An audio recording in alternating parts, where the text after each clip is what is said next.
이한규TV 시청자 여러분 안녕하십니까? 오늘은 제가 로마서 8장 1절 2절 말씀을 중심으로 그리스도 예수 안에 있는 자에게는 결코 정죄함이 없다라는 내용으로 여러분들에게 말씀을 좀 드리려고 합니다. 저는 이제 고등학교 때 대구에 있는 어떤 침례교회에 한 3년을 이렇게 다녔습니다. 그리고 대학을 들어가면서부터 장로교회를 한 9년 정도 이렇게 다녔는데, 교회를 다니면서도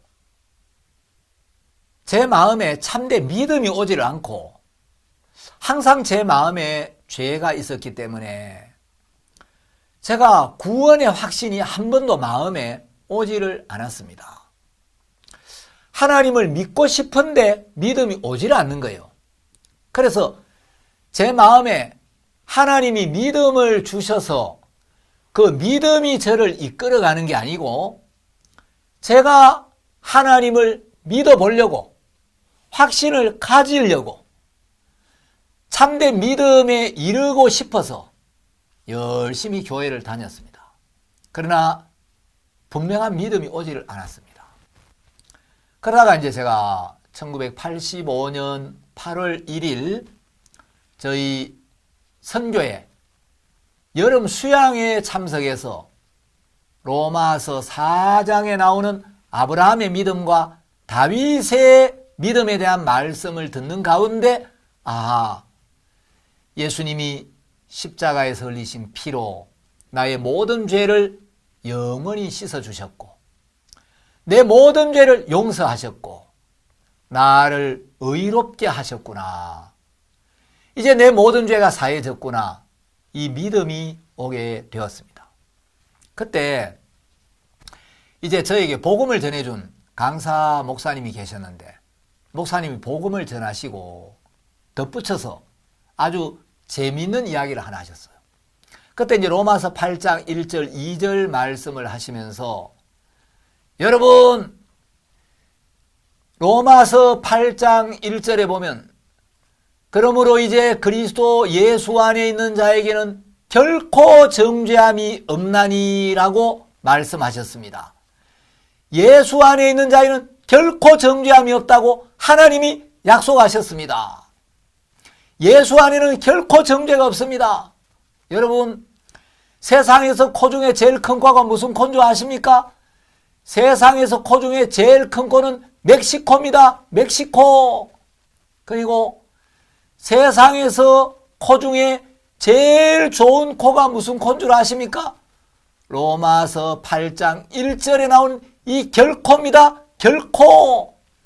그러므로 이제 그리스도 예수 안에 있는 자에게는 결코 정죄함이 없나니, 결코라는 말은 여하한 경우에도 하늘이 두 쪽이 나고 천지개벽이 되어도, 설사 내가 실수를 하고 허물이 나타난다 할지라도 예수님이 그 죄의 형벌까지 다 받아주셨기 때문에 하나님은 예수님의 십자가를 보시고 그 십자가의 희생을 보시고 너의 죄에 대한 심판이 끝이 났어.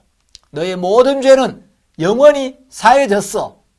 그래서 이제 너는 의로와. 너는 결코 죄를 인정할 수 없어. 그래서 하나님은 그리스도 예수 안에 있는 자에게는 결코 정죄함이 없나니 라고 약속을 하셨습니다. 여러분, 결코 로마서 8장 1절에 나오는 이 결코를 잊지 마십시오. 그래서 제가 그 말씀을 늘 기억하고 있습니다. 그래서 로마서가 너무 좋아가지고 제가 이 로마서 8장을 거의 외우다시피 많이 읽었습니다. 여러분, 로마서 8장 1절에 보면 그러므로 이제 그리스도 예수 안에 있는 자에게는 결코 정죄함이 없나니, 이는 생명의 그리스도 예수 안에 있는 생명의 성령의 법이 죄와 사망의 법에서 너를 해방하였습니다. 이렇게 기록되어 있습니다. 여러분, 왜 예수 안에 있는 자에게는 결코 정죄함이 없다고 말씀하셨습니까? 우리가 죄를 안 짓습니까? 그렇지 않습니다. 여러분, 예수님의 제자였던 베드로도 예수님을 3번이나 부인하는 죄를 지었고, 믿음의 조상이라는 아브라함도 때때로 믿음이 없어가지고 가나안 땅을 떠나가지고 애굽으로 내려가기도 하고, 자기 아내를 누이라고 거짓말하기도 하고, 하나님이 자식을 주신다고 분명히 약속하셨는데 믿음이 없어가지고 하가를 취해서 이스마엘을 낳기도 하고. 여러분, 세상에 죄를 안 지어서 정죄를 받지 않는 사람은 아무도 없습니다. 아브라함이나 베드로만 그런 게 아니고, 하나님 말씀에 로마서 3장 23절에 보면 모든 사람이 죄를 범하였으며, 로마서 5장 12절에 보면 이와 같이 모든 사람이 죄를 지었으므로 사망이 모든 사람에게 이르렀느니라. 여러분, 성경은 모든 사람이 죄를 지었다고 분명하게 이야기를 하고 있습니다. 그런데 왜 로마서 8장 1절에는 그리스도 예수 안에 있는 자에게는 결코 정죄함이 없다고 이야기를 합니까? 정죄함이 없다는 것은 죄를 인정하지 않겠다, 유죄 판결을 내리지 않겠다, 의롭다, 무죄라는 거죠. 자, 모든 사람이 죄를 지었는데 왜 예수 안에 있는 사람에게는 죄가 인정이 안 되느냐? 왜 의롭다고 하시느냐? 우리가 죄를 안 지어서가 아니라, 죄를 지은 우리가 그 모든 죄를 사함 받고 하나님 앞에서 결코 정죄를 받지 않는 세계로 들어가는 길이 있기 때문이라는 거예요. 자, 그 길이 어떤 길입니까? 우리가 죄를 지었는데 어떻게 결코 정죄함이 없는 이런 세계 안에 들어갈 수가 있습니까? 로마서 8장 2절에 보면 2개의 법이 나옵니다. 자, 로마서 8장 2절. 이는 그리스도 예수 안에는 생명의 성령의 법이 죄와 사망의 법에서 너를 해방하였습니다. 자, 여기 무슨 법이 나옵니까? 그리스도 예수 안에는 생명의 성령의 법이 하나 있죠. 그 다음에 죄와 사망의 법이 있습니다. 예수 안에 있는 법, 예수님이 가지고 오신 법이 있습니다. 그 법이 생명의 성령의 법인데, 여러분, 요거는 생명의 법, 다시 말하면 살려주는 법이라는 거예요. 그 다음에 뒤에 나오는 법은 죄와 사망의 법. 자, 사망의 법이 뭡니까? 죽이는 법이라는 거예요. 여러분, 이 로마서 8장 2절에 살리는 법이 있고 죽이는 법이 있어요. 그래서 살려주는 법, 예수님이 가지고 오신 예수님 안에 있는 생명의 법의 적용을 받으면 죄인이 생명을 얻게 되고, 사망의 법, 죽이는 법의 적용을 받게 되면 죄인이 죽는 거예요. 자, 이 생명의 성령의 법, 이것은 우리를 살리기 위하여 예수님이 이 땅에 오실 때 가지고 오신 은혜와 사랑의 법을 이야기합니다. 죄와 사망의 법은 하나님이 모세를 통하여 이스라엘 백성들에게 주신 율법을 이야기합니다. 자, 예수님은 은혜의 법이고 모세의 율법은 정죄의 법입니다. 예수님의 법은 살려주는 법이고 모세의 율법은 죽이는 법이에요. 모세의 율법은 우리를 정죄하는 일을 하고, 예수님이 가지고 오신 은혜의 법, 예수 안에 있는 이 생명의 법은 죄인을 의롭게 하고 죄인을 구원하는 일을 합니다. 하나님이 모세에게 율법을 주셨습니다. 예수님이 이 땅에 오시기 1500년쯤 전에 하나님 모세를 시내산으로 불러 올렸습니다. 그리고 모세에게 하늘에 있는 성막을 쭉 보여주시고 모세가 시내산에 내려올 때는 하나님이 친히 두 돌판에 기록하신 십계명을 주셨어요. 자, 모세가 하나님께 받아가지고 내려온 계명, 바로 이게 율법, 다시 말하면 죄와 사망의 법입니다. 여러분, 율법은 613가지가 있는데, 여러분, 십계명 말고도 하나님 모세를 통해 주신 법이 많이 있습니다. 자, 예를 들면 십계명 안에는 11조에 대한 규정이 없습니다. 소득의 11조를 드려라. 그건 십계명이 없어요. 근데 왜 사람들이 십계명을 11조를 드리죠? 십계명 말고도 11조를 드려라. 이런 법들이 많이 있어요. 이 율법은 야고보서 2장 10절에 보면 613가지 율법을 쭉 지켜나가다가 하나라도 어기면 전부 다 어긴 걸로 간주가 되는 법입니다. 그러니까 율법을 지켜서 율법의 행위로 하나님 앞에 의롭게 되려면 내가 태어나서 죽을 때까지 하나님이 준 613가지 율법의 모든 규정들을 단 한 번도, 단 한 가지도 어기지 않고 완전 무결하게 지켜야만 하나님 앞에 의인이 되는 겁니다. 그러나 율법 중에 하나라도 어기면 하나님은 율법 전체를 다 어긴 것과 똑같이 간주하시겠다. 똑같이 심판하겠다. 야고보서 2장 10절, 11절에 분명히 기록되어 있습니다.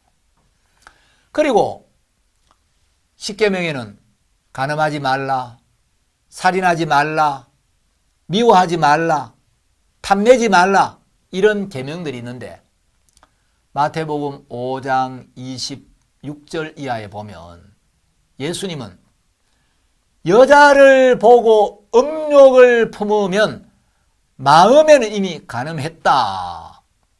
요한 1서에 보면 그 형제를 미워하는 자마다 살인하는 자다. 여러분 가운데 음란한 생각 한 번도 품지 않고 여러분 남을 한 번도 미워하지 않고 살아오신 분 계십니까? 율법 한 가지도 어기지 않고 율법 한 번도 어기지 않고 율법을 완벽하게 지켜서 하나님 앞에 의롭다라고 말할 수 있는 분 계십니까? 아무도 없을 겁니다. 여러분 갈라디아서 3장 11절이나 로마서 3장 20절에 보면 이 율법을 완벽하게 지켜서 율법의 행위로 하나님 앞에 의롭다함을 얻을 수 있는 사람은 아무도 없다고 하나님이 아예 딱 선언을 하셨어요. 자, 그래서 율법을 지켜서 우리가 하나님 앞에 의롭게 되고 율법을 지켜서 구원을 받고 율법을 지켜서 하늘나라에 가는 건 불가능합니다. 그래서 율법으로는 우리를 구원할 수가 없기 때문에 하나님이 예수님을 이 땅에 보내실 때 예수님 우리의 구원자로 보냈죠. 그래서 예수님에게 이제 율법이 아닌 우리를 구원할 수 있는 법, 살려줄 수 있는 법, 생명의 성령의 법을 주셔서 예수님을 이 땅에 보내신 거예요. 그 예수님이 이 땅에 오실 때 무슨 법을 가지고 오셨느냐?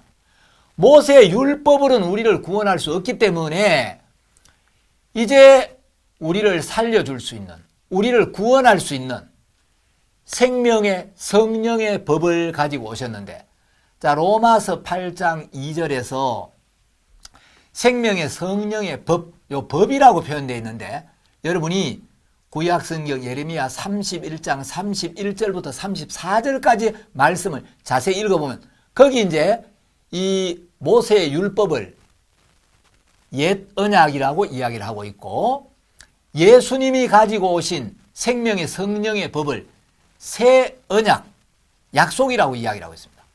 그래서 이제 예레미야 31장 말씀하고 로마서 8장 2절 말씀하고 이렇게 비교를 해보면 로마서 8장 2절에서 말씀하신 생명의 성령의 법이라는 말은 법이라는 단어를 썼지만 예레미야 31장을 살펴보면 요거는 약속, 언약이란 의미구나. 이걸 정확하게 알 수가 있습니다. 자, 모세의 법은 죄인을 정죄하는 법입니다. 예수님의 법은 죄인의 죄를 씻어서 죄인을 의롭게 하고 죄인을 살려주는 법, 살려주는 약속이에요. 여러분, 모세의 율법이 우리를 의롭게 할 수 없고 모세의 율법이 우리를 구원할 수 없기 때문에 예수님이 우리를 살릴 수 있는 법, 우리를 의롭게 할 수 있는 법, 우리를 구원할 수 있는 새로운 법, 다시 말하면 예수님은 은혜와 사랑의 법을 가지고 이 땅에 오셨다는 거죠. 자, 어떤 사람이 모세의 율법을 적용하면 전부 죄인이 되고 저주를 받고 멸망을 당할 수밖에 없는데 우리를 살려주는 법, 은혜와 사랑의 법, 죄인을 용서하시고 죄인을 의롭게 하시고 죄인을 구원하시는 예수님의 법으로 우리가 심판을 받으면 모든 죄인이 의롭게 되고 모든 죄인이 영생을 얻고 모든 죄인이 하나님을 찬양할 수 있게 되어진다는 거죠. 자, 여러분, 법을 적용시키는 데는 몇 가지 원칙이 있습니다. 세상 법에도 신법 우선의 법칙이라는 게 있습니다. 자, 구법이 있고 신법이 있으면 여러분, 새로운 법이 제정되면 옛날 법보다도 새로운 법이 우선적으로 적용이 됩니다. 자, 모세가 가지고 온 율법, 모세가 하나님께 받은 율법은 성경에서 옛 언약 이렇게 이야기를 하고 있고 예수님이 가지고 오신 법, 은혜와 사랑의 법, 요걸 새 언약이라고 이야기를 합니다. 그래서 신약이라는 말이 바로 여기서 나온 말이에요. 새로운 언약, 새로운 약속, 예수님이 가지고 오신 은혜와 사랑의 법, 은혜와 사랑의 약속, 이걸 이제 신약이라고 하는 거예요. 또 세상 법에는 상위법 우선의 원칙이라는 게 있습니다. 하위법이 있고 상위법이 있을 때 하위법보다도 상위법이 우선한다. 여러분, 모세가 큽니까? 예수님이 큽니까? 모세보다 예수님이 크죠? 예수님이 위에 계세요. 예수님은 모세의 창조주예요. 예수님은 이 세상의 창조주이시기 때문에 모세의 율법보다 예수님의 법이 우선한다는 거예요. 그러니까 예수님이 오시기 전까지는 우리가 모세의 율법 아래에 있지만 예수님이 오시면 이제 예수님이 가지고 오신 은혜와 사랑의 법, 생명의 성령의 법이 모세의 율법보다 우선적으로 적용이 되어진다는 거죠. 자, 그리고 또 법 적용에는 일사부재리의 원칙이라는 게 적용이 됩니다. 자, 그래서 이제 일사부재리의 원칙은 이중처벌 금지법입니다. 쉽게 말하면 같은 사람이나 같은 사건에 대해 거듭 처벌하지 않는다는 법의 원칙입니다. 그래서 이제 일사부재리의 원칙이라는 것은 재판 결과 판결이 확정되면, 형이 확정되면 그 후에 같은 사건에 대하여 다시 재판받지 않는다라는 원칙인데 이건 이제 이중처벌 금지의 원칙이다라고 이야기하기도 합니다. 여러분, 우리나라 현행 헌법 제13조에도 동일한 범죄에 대하여 거듭 처벌받지 아니한다라고 아주 규정이 딱 명문화되어 있습니다.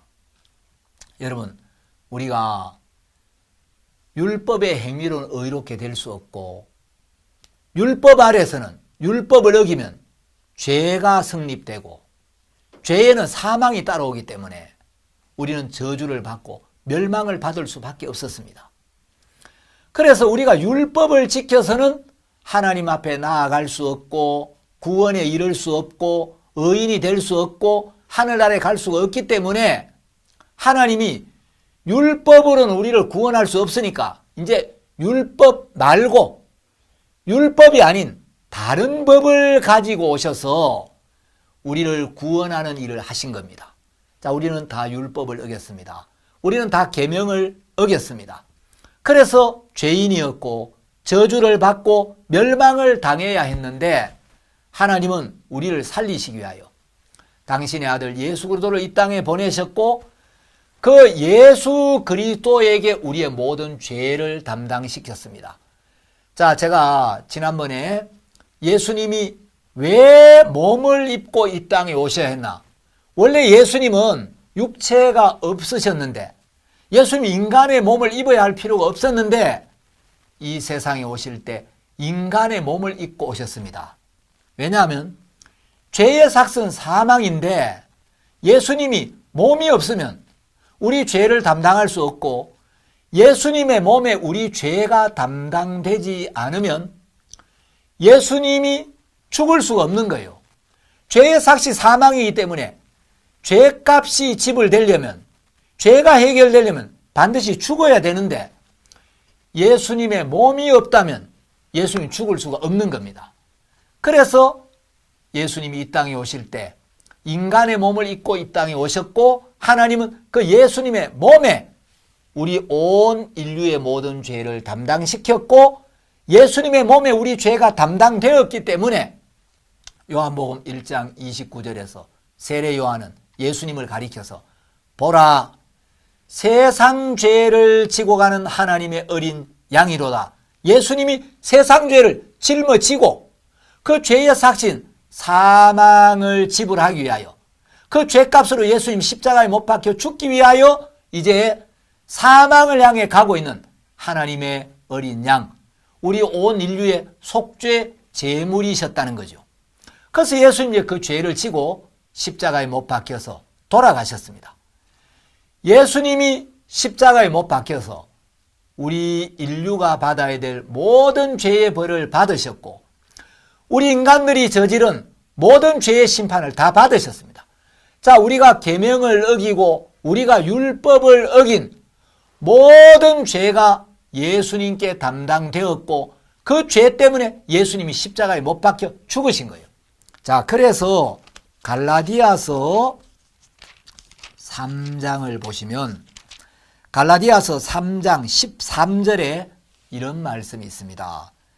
그리스도께서 우리를 위하여 저주를 받은 바 되사 율법의 저주에서 우리를 속량하셨으니 자, 우리가 계명을 어겼고 우리가 율법을 어겼고 우리가 하나님 앞에 불순종했고 우리가 죄를 지었습니다. 그래서 그 죄 때문에 우리가 죽어야 되는데 하나님이 우리를 사랑하셔서 우리를 살리시기 위하여 우리의 모든 죄를 씻으시고 우리를 의롭게 하시고 우리를 구원하시기 위하여 우리의 대속물로 예수님을 보내셨고 예수님에게 우리의 모든 죄를 담당시킨 거예요.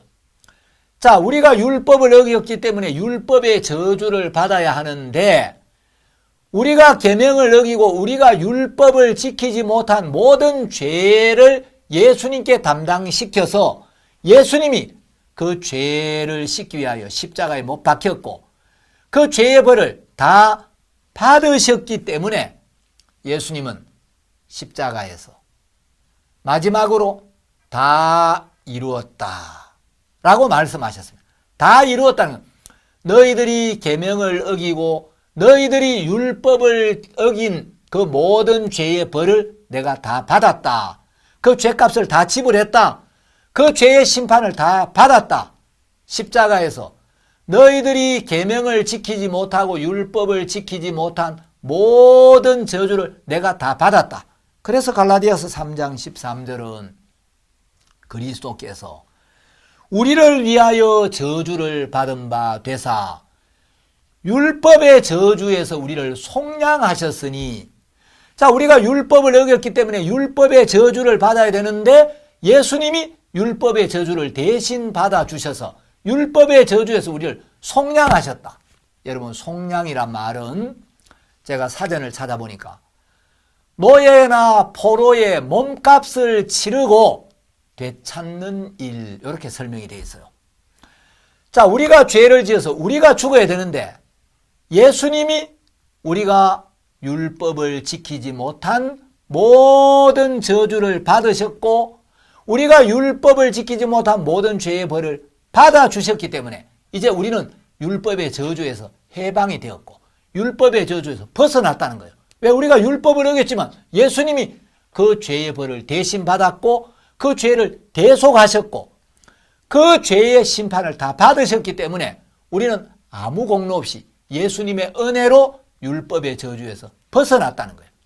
그래서 예수 그리스도께서 우리를 대신하여 십자가에 못 박혀 죽으심으로 이제 우리의 모든 죄를 씻었기 때문에 예수님의 십자가의 그 공로는 내가 한평생 613가지 율법을 한 번도 한 가지도 어기지 않고 완벽하게 지켜서 의롭게 된 것과 똑같이 우리를 의롭게 했다는 겁니다.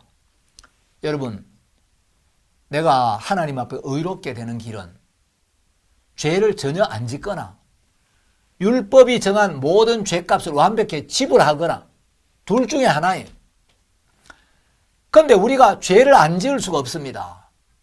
그래서 죄값을 지불해야 되는데 그 죄의 값을 내가 지불한 게 아니고 예수님이 지불하셨기 때문에 하나님은 그 예수 그리스도를 보시고 우리를 의롭다라고 하시는 겁니다.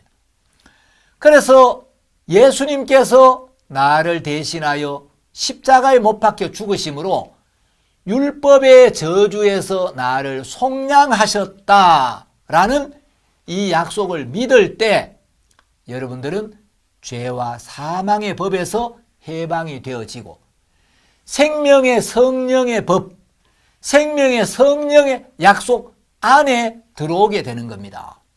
여러분, 율법은 가장 선한 사람도 정죄하지만 하나님의 은혜는 가장 악한 인간에게도 자비와 긍휼을 베푸시고 가장 추하고 더러운 죄인의 죄도 완벽하게 씻어서 하나님 앞에 서기에 부족함이 없도록 하시고 그 죄인을 의롭게 하시는 겁니다.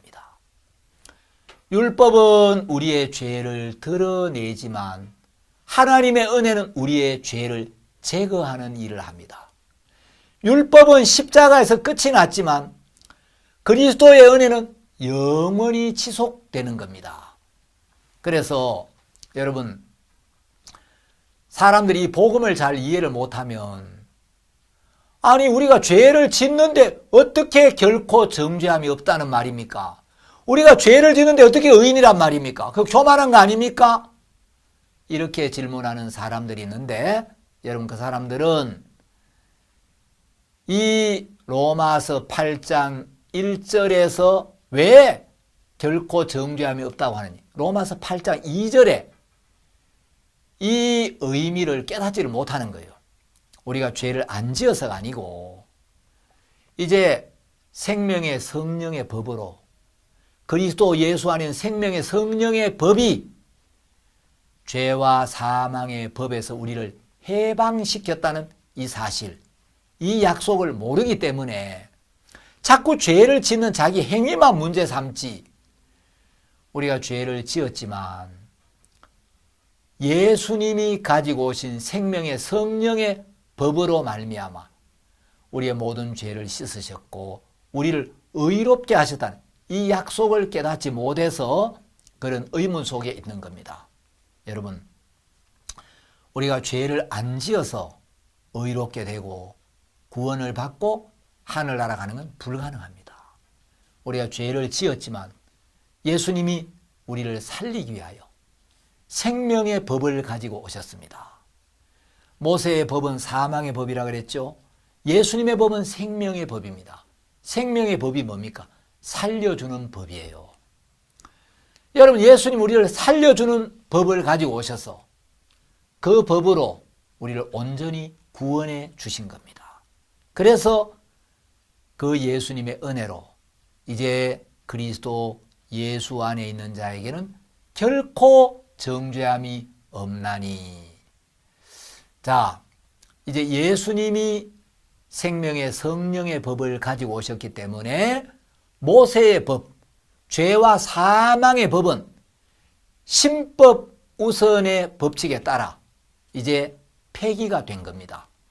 여러분, 신법 우선의 법칙, 새로운 법령이 제정되면 새로운 법과 구법이 충돌할 때 여러분 신법이 구법에 우선적으로 적용되듯이 모세의 율법은 옛 언약이고 예수님의 복음은 새 언약입니다. 새 언약이 오면 옛 언약은 폐기가 되는 겁니다. 아까 제가 상위법 우선의 원칙이라는 법이 있다 그랬죠. 그 법의 원칙이 있다 그랬죠. 여러분, 모세보다 예수님이 위에 있습니다. 모세의 법보다 이제 예수님의 법, 모세의 율법보다 예수님의 은혜의 법, 이 법이 더 위에 있기 때문에 예수님이 오시면 모세의 법은 폐기가 되는 겁니다. 그래서 제가 한 구절만 읽고 이야기를 마치겠습니다. 로마서에 보면 로마서 10장 4절에 그리스도는 모든 믿는 자에게 의를 이루기 위하여 율법의 마침이 되시니라. 그리스도는 율법의 마침이 되었다는 거죠. 그리스도가 오시면 율법은 끝나는 겁니다. 모세의 율법은 예수님이 오시기 전까지 존재했는데 예수님이 오시면 모세의 율법은 폐기가 되는 겁니다. 여러분 마음에도 모세의 율법이 역사하는 사람이 있고 여러분 마음에 예수님의 은혜의 법이 역사하는 사람이 있습니다. 여러분이 예수님의 복음을 받아들이면 여러분 마음에 여러분의 모든 죄를 사해 주셨다는 이 은혜를 받아들이면 내 모든 죄가 사해졌다는 이 믿음이 오는 순간 여러분 마음에서 모세의 법은 폐기가 되어버리는 겁니다. 그리고 이제 우리가 율법의 영향을 받고 율법의 지배를 받는 게 아니라 죄사함을 받고 하나님의 성령이 오셔서 성령이 우리를 이끄시는 이 복된 세계 안에서 주님과 동행하는 삶을 살게 되는 것입니다. 오늘 여기까지 말씀드리겠습니다. 감사합니다.